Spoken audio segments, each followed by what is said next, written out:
Hello everyone.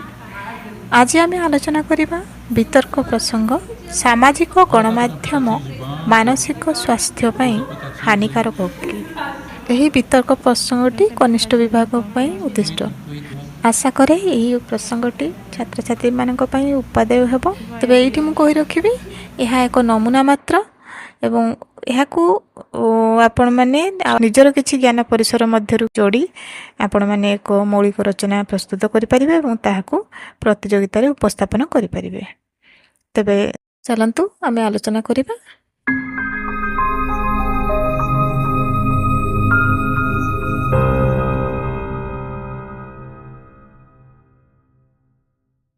सम्मान्य बरेण्य विचारक मंडली उपस्थित समस्त गुरुजन को मोर भक्तिपूत प्रणाम और समस्त प्रतियोगी भाई भौणी माननकु मोर शुभेच्छा। आजिर वितर्क प्रसंग सामाजिक गणमाध्यम मानसिक स्वास्थ्य पई हानिकारक कि उपरे मत उपस्थापन रे मोर उत्तर रहिबो ना, एहा आदौ नुहे। अर्थात सामाजिक गणमाध्यम मानसिक स्वास्थ्य पई हानिकारक नुह, बरं एहा मानसिक अभिवृद्धिर उत्प्रेरक अटे।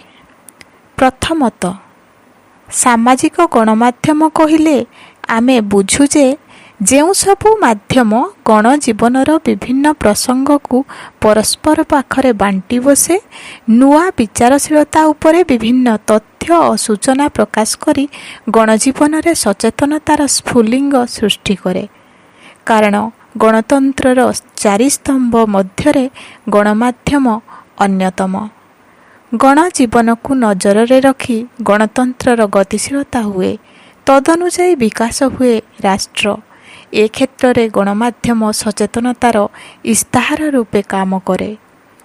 थरे अनुशीलन करंतु तो सामाजिक गणमाध्यम को किपरि हानिकारक कहि परिबा, जहा अनेकंक पई रोजगार, शिक्षा, मानसिक प्रफुल्लतार प्रमुख कारण पालटिछि।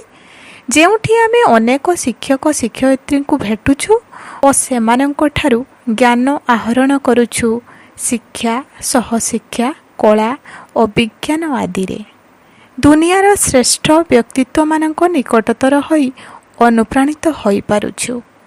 आजिर तारीख रे गणमाध्यम मानव सभ्यतार सर्वश्रेष्ठ अवदान ए समाज पाई, राष्ट्र पाई और विश्व पाई। यूट्यूब परि सामाजिक गणमाध्यमर सहायता नहीं केउ अपंतरा और प्रतिकूल परिस्थिति देई गति करुथिबा छात्र छात्री आईपीएस परीक्षा रे उत्तीर्ण होइछंती। केवल शिक्षा नुह, समस्त प्रकार क्षेत्र रे मार्गदर्शनर क्षमता एही गणमाध्यम ठारे अछि। आर्थिक अस्वच्छलता और प्रतिकूल परिस्थिति रे छात्र छात्री घरोई शिक्षा लाभ, नाच गीत, हस्तकला, सिलेई, रोषेई, साधारण ज्ञान आहुरी अनेक क्षेत्र रे गणमाध्यम परि सुंदर विकल्प काहीं।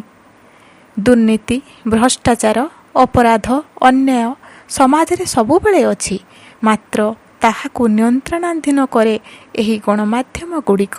स्वेच्छाचारिता, गोष्ठीवाद आदि सबल काया विस्तार करिबा पूर्वरु गणमाध्यम रास्ता अवरोध करे। दिने कूपमंडूक मणुथिबा मानव सभ्यता पाई समग्र विश्व पालटिछि ता घर। प्रति कण अनुकोणर कथा ता सामनारे उपलब्ध। परिशेष रे एक छोट उदाहरण रहिबो मोर। समस्ते चाकू देखिछंती, एहार व्यवहार विषय आलोचना करिबाकू चाहू नाही। मु केवल एहार व्यवहार तरीका विषय आलोचना करिबाकू चाहूछि। एई चाकू जणे अपराधी प्राण नेबा पाई व्यवहार करुथिबा बेले जणे डाक्तर एहार सहायता रे अस्त्रोपचार करी रोगीर प्राण रक्षा करिथांती। एहा ही तफात हानिकारक और हितकारक मध्यरे। प्रत्येकर भल और मंद दुईटी दिग रहिछि। सामाजिक गणमाध्यम गुड़िकर सही दिग प्रति आमर आग्रह रहिबा आवश्यक, जहा आमको सकारात्मक अभिप्रेरणा देव। मानव परि श्रेष्ठ प्राणी पाखरे से सबु चयनर विचक्षणता अछि। आउ जदि କୋମଳମତି ପିଲାମାନଙ୍କ କଥା ଆସେ, ତେବେ ସେମାନଙ୍କୁ ଭୁଲ ଠିକ୍ ଦର୍ଶାଇବା ପାଇଁ ପିତା ମାତା, ଗୁରୁଜନ ଓ ଶିକ୍ଷକ ଶିକ୍ଷୟିତ୍ରୀମାନେ ମଧ୍ୟ ଅଛନ୍ତି।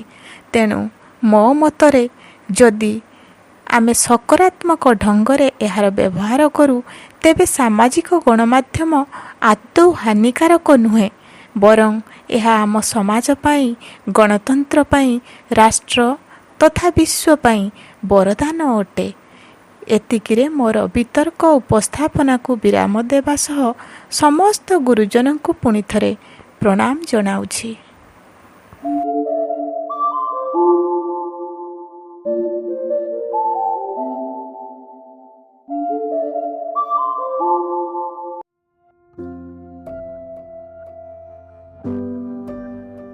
ଆଗାମୀ ଦିନରେ ଏହିପରି ଅନେକ ବିତର୍କ, ପ୍ରବନ୍ଧ ଏବଂ ସୃଜନଶୀଳ ଲିଖନ ସବୁ ଏହି ଚ୍ୟାନେଲରେ ଉପଲବ୍ଧ ହେବ। ତେଣୁ ଆପଣମାନେ ସେସବୁକୁ ପାଇବା ପାଇଁ ଏହି ଚ୍ୟାନେଲ ସହ ଜଡ଼ିତ ହୋଇ ରହନ୍ତୁ। ଯଦି ଏହା ଆପଣମାନଙ୍କର ମନକୁ ଛୁଇଁଥାଏ, ତେବେ ସେୟାର କରିବାକୁ ଆଦୌ ଭୁଲନ୍ତୁ ନାହିଁ।